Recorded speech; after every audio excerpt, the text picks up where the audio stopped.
In this video, we're going to be talking about the solutions to systems of equations in three variables. And specifically, when will we get infinitely many solutions or no solution?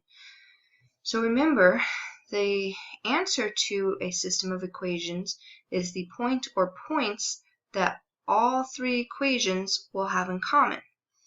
So it could be a single point, which would be just one solution, which we talked about in previous videos, or it could be infinitely many solutions if they intersect in a line, infinitely many solutions if they intersect all three planes, intersect in the same plane, or it could be no solution.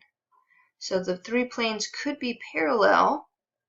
They could cross so that only two are intersecting at any given time. There's no place where all three planes are intersecting. Or it could be the case where two planes are parallel and the third is not.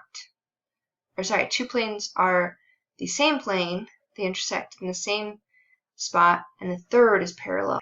So now that we can visualize what might happen, let's go see algebraically what is happening. Alright, in this first example, I'm going to start by solving the exact same way as I would for any system with three variables. I'm going to label them 1, 2, and 3, and then decide which variable is the easiest to eliminate. I'm just going to go ahead and do x here. I noticed that this x is a negative x. I could just multiply by 2, and now I have plus and minus 2. I could take that same equation by 3, and I'd have plus and minus 3. So I'm going to start by taking equation 1, and I'm going to go ahead and abbreviate here when I multiply and just say times 2. So everything here, both left and right, is going to get multiplied by 2. So equation 1, when I multiply by 2, will give me negative 2x minus 4y plus 8z equals negative 58. I just took every term in equation 1 and multiplied by 2. And now I've got my negative 2x and a positive 2x in equation 2, so I can just copy equation 2 down exactly as is. 2x plus 4y minus 8z equals 58.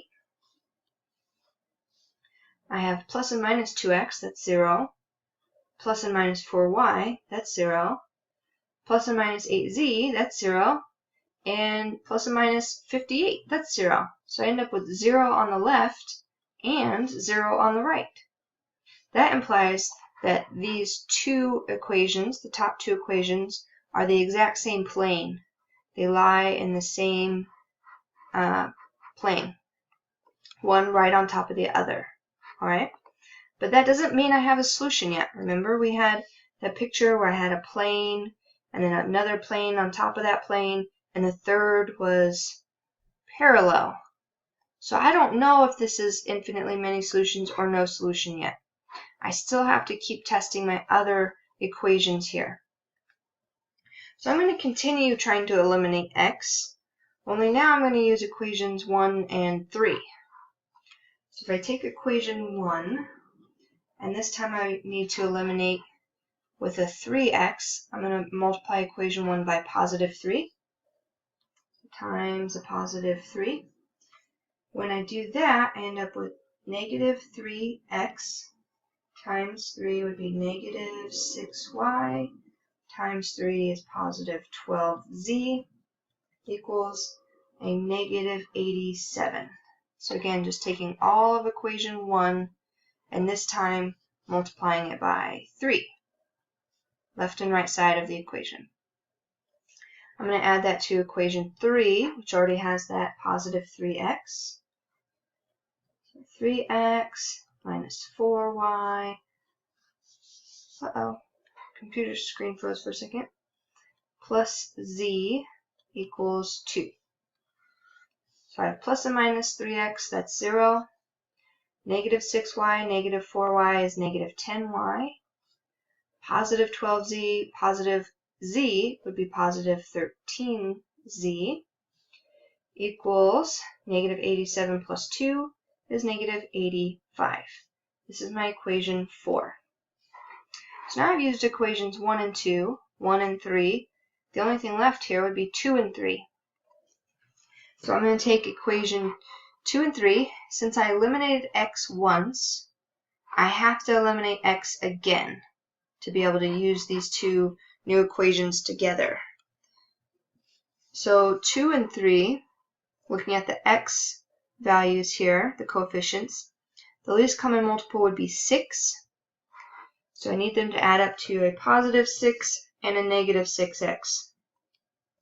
I'm going to start with equation 2, and I'm going to multiply it by a negative 3, because one of them has to be negative. So I'm just going to go ahead and choose the first one. This will give me a negative 6x, right? Negative 3 times 2. Negative 3 times 4 would be negative 12y.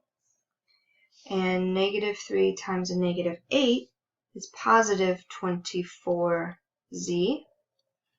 equals positive 58 times a negative 3 is negative 174.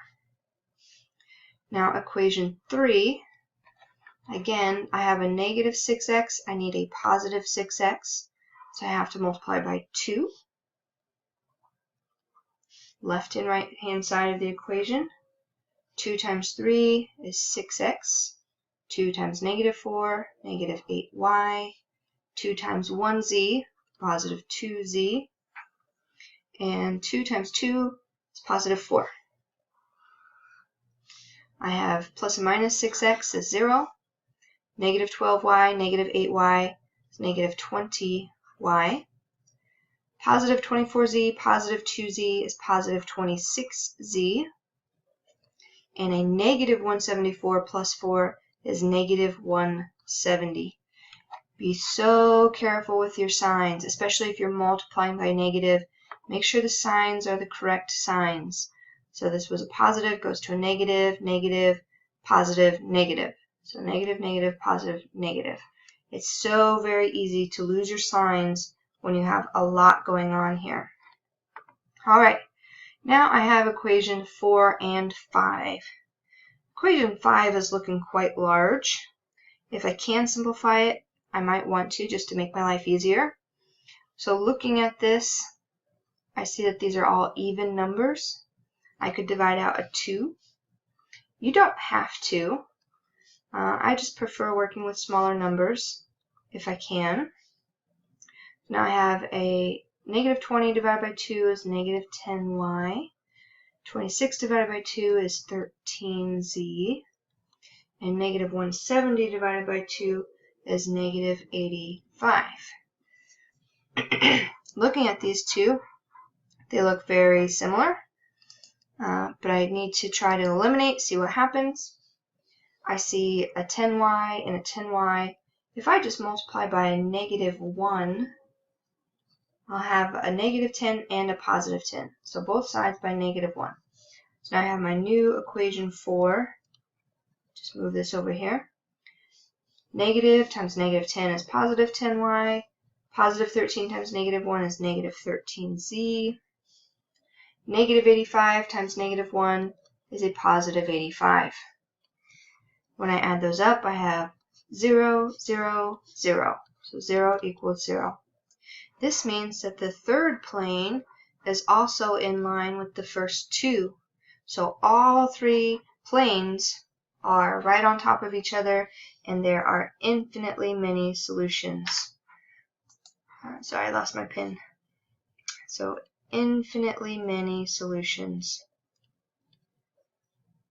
Infinitely many solutions. So that's what happens if I end up with true statements. So 0 equals 0 is true. And then I kept going because I don't know what that third plane is doing. I have to check all three to make sure that they are all three together and that the third one's not off parallel by itself. And then once I get to true, then I know there are infinitely many solutions to that system.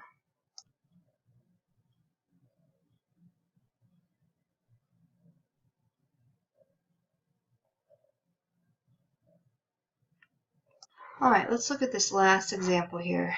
So again, a system of equations. I'm going to label these 1, 2, and 3, just to help me keep track of them. I'm going to decide on a variable to eliminate. I could eliminate x. This is nice. I've got a plus and minus x here. Z doesn't look too bad. I could just throw in a negative. But I think I'm going to go ahead and stick with x since I already have this plus x minus x. That's already set up to eliminate. So let's look at equation 1 and copy that down. Plus y minus z equals 6. And equation, oh, sorry, that was equation 2, not equation 1. And equation 3, which was positive x plus 2y minus z equals 1. Plus x minus x, that's 0. 1y, 2y is 3y. Negative z is negative 2z equals 6 plus 1 is 7. So there's my equation 4. Now I'm going to eliminate x again. So since I chose 2 and 3, since it's already set up, I have to choose something different. I like having the negative here and a positive. So if I multiply equation 2 just by 2, I'll have positive 2 and negative 2x. So I'm going to take equation 2 here and multiply by 2 on the left-hand side and 2 on the right-hand side. And I'll end up, so equation 2, I'll have negative 2x, positive 2y, negative 2z equals positive 12. So again, just multiplying every term by positive 2. And then using equation 1, just leaving it as is, 2x plus 4y minus 2z equals 3. Add these up. Plus and minus 2x is 0. 2y, 4y is now 6y. Negative 2z is negative 4z. And 12 plus 3 is 15. So now this is my equation 5. From there, I have to decide if I want to eliminate y or z from equations 4 and 5. I see that 3 is a factor of 6, or 6 is a multiple of 3, whichever way you want to look at it. So all I have to do is multiply equation 4 by a negative 2, and I'll have a negative 6, positive 6y. So looking at equation 4, I want to multiply it by, a negative 2. So multiplying by negative 2. I would have negative 6y. Negative 2 times negative 2 is positive 4z. And a negative 2 times 7 is a negative 14. I'm going to leave equation 5 exactly as is and copy it down. That's 6y minus 4z, z equals 15. I have my negative 6y, positive 6y, that's 0. And I have positive 4y, positive 4z, negative 4z, that's also 0. On the left-hand side, I just have 0. And on the right-hand side, I have negative 14 plus 15 will give me 1. And the question is, does 0 equal 1? No, it doesn't. These two things are not equal, so that means that the system has no solution. It doesn't matter what the third plane is doing. There is no answer to the first two, so there is no solution.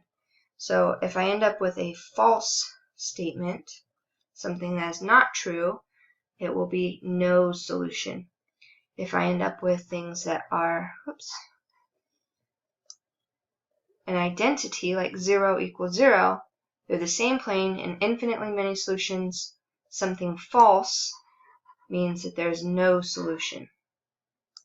It's also important to note that when a system has infinitely many solutions, it can also be called dependent. So you might see that word on your homework or something like that. But again, it means that they are within each other. They are dependent. There's infinitely many solutions, and the system is called dependent. Versus down here, where there was no solution, this is what we call inconsistent.